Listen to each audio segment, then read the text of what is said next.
Во ова видео ќе продолжиме со контрола на тег и ќе ви објаснам што е тоа повторување, односно циклуси, и ќе ви покажам for и while циклусите и што прават тие. Сега за да ви ја доловам поентата на циклусите, замислите дека ја имате оваа задача. Треба да се испечатат сите броеви од 1 до 10 на екран, да кажеме. Значи,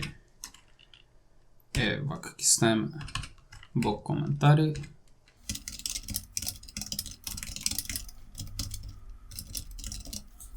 Да кажеме дека ова е тоа што треба да го направиме.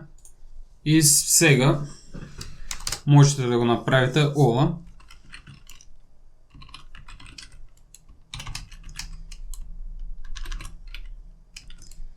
Ќе ставам и tab /t tab, за да не ми се споени едно до друго.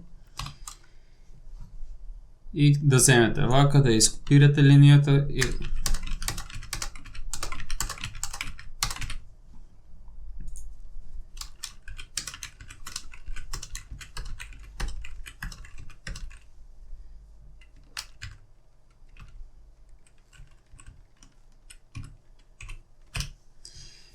и ова ќе ни ги испечете броевите од 1 до 10 на екран. Ама како што може да видите, имаме 10 команди, што не ни е добро. Значи, окей се, го решивме проблемот, супер. Ама што ако тука имавме стотка? Веќе станува малце по-комплицирано, има доста запишување, но и стотка е окей, да кажеме, може да ги испишеме некако, ама 1000, 10.000, 100.000, ја гледате поентата зошто ни требаат циклуси. Да кажеме да ги испечатиме бројките од 1 до 100 на екран. Значи ќе искористиме истава команда, ама ќе искористиме циклуси. Прво ќе ви покажам while циклусот. Значи вака изгледа while. И вамо стои услов. Сега, кој ќе ни биде условот? Бидејќи сакаме да ги печатаме броевите од 1 до 100, тоа значи дека ќе имаме некоја променлива. Број ќе ја крстам и ќе биде 1. Сега, ако бројот ни е помал или еднаков на 100, ова е релационен оператор, ви ги имам покажено предходно. Сега ќе испечатиме број.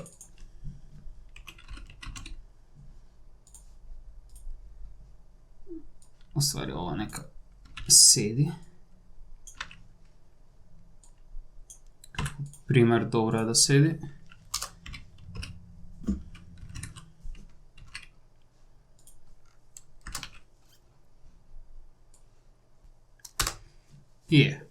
Значи, се додека бројот е помало или еднаков на 100, печати ни го бројот на екран. Ајде да видим дали ова функционира.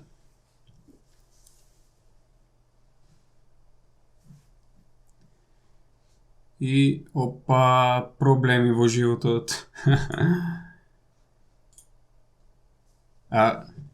Сега проблемот е дека ние го печатиме бројот и тоа се што ви го покажив е бесконечен циклус, што воопшто не е добра работа, бидејќи никогаш нема да заврши и програмата ќе ни заглави цело време таму.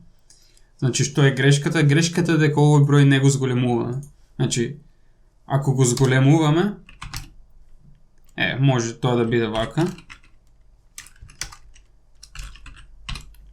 Сега ќе си функционира. И ни ги сите броеви од 1 до 100. Исто така за ова поубаво да изгледа може да го направиме вака. Значи, штом ќе го испечати бројот, зголеми го за 1. Ни го истиот резултат. А истава команда, за да не биде уште поубаво, да ја немаме оваа втора команда, можеме ова да го ставиме тука.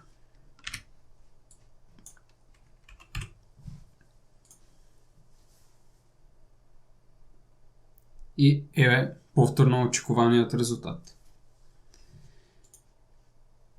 Сега, да ви покажем и for циклус. Значи, што е финтата со for циклусот? Сличање на while, ама имаме три делови. Значи, во овој дел може да си дефинираме променливи, кои ќе важат само во for циклусот. И еве ќе искористам пример, истота број ќе искористам. Таа отиде. Број само и ќе биде еднакво на 1. Точка запирка кажува дека ова место за инициализација на променливи е завршено и сега идеме на условот. Значи во for тука е условот. И на крај се прави инкремент или декремент за што ни треба од крај на извршување на сите команди на for-от. Значи ова ќе ни е исто како број плюс плюс. А условот ќе ни биде истиот одгоре. Број помало или еднакво на 100. Истава команда ќе ја имаме тука. И сега може тука измеѓу двата и еден нов ред.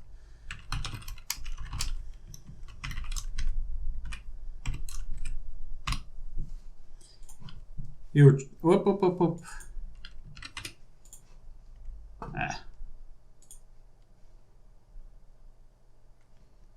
Значи, треба да го зголемуваме ова, а не ова. И еве сега не ги испечати сите бројчиња. Ама тука вика 99, нешто не чини.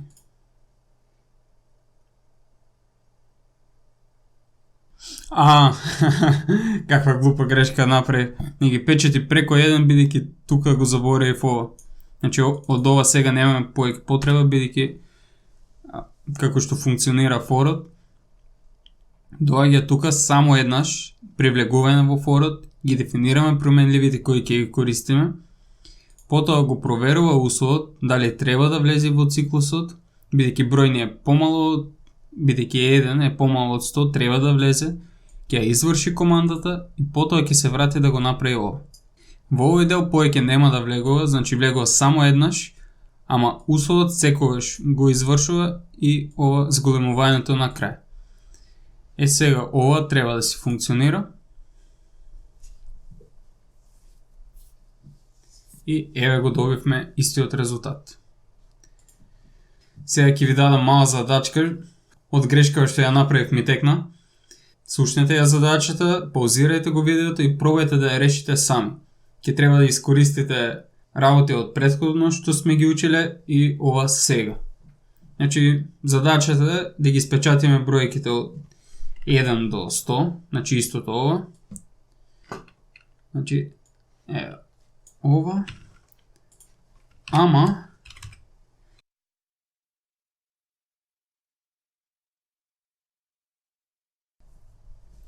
значи, примера да изгледа вака.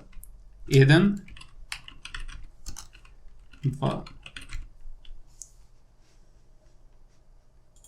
Да, и ова ќе оставам во коментарот внатре.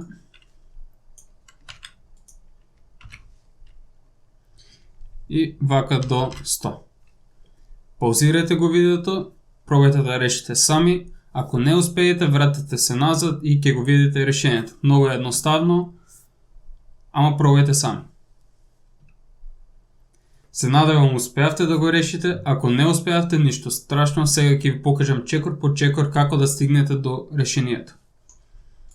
Прво што не е битно е да знаеме кој е парен број. Значи, парен број е оној кој приделен со 2 нема остаток.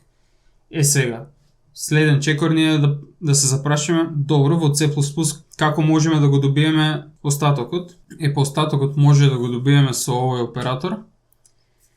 И сега останува да го искористиме, пример, еве некој од циклусите, еве ќе го искористам for-от.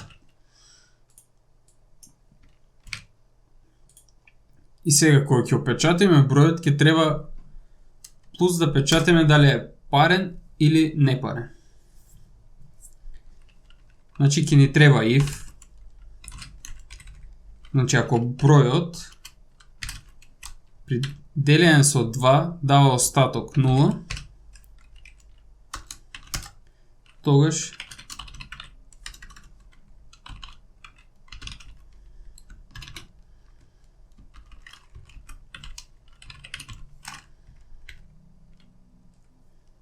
и ќе ставам нов ред, за да изгледа како што ви кажав во задачата.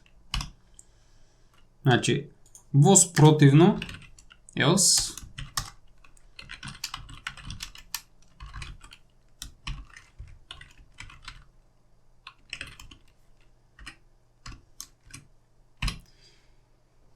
и тоа е тоа од задачата. Ајде да видиме дали не е точна.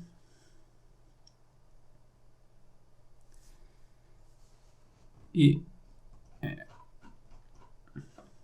значи еден е непарен, ама ова не ми се свига вамо, треба да ставиме нов ред тука.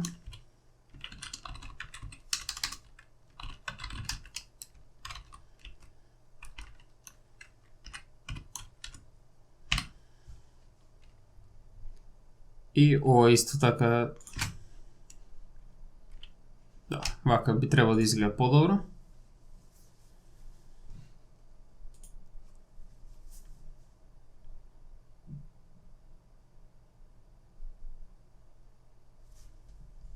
И еве ни сите бројки и ни кажува кој е парен, кој е непарен. И тоа е тоа од ова видео, се гледаме во наредно.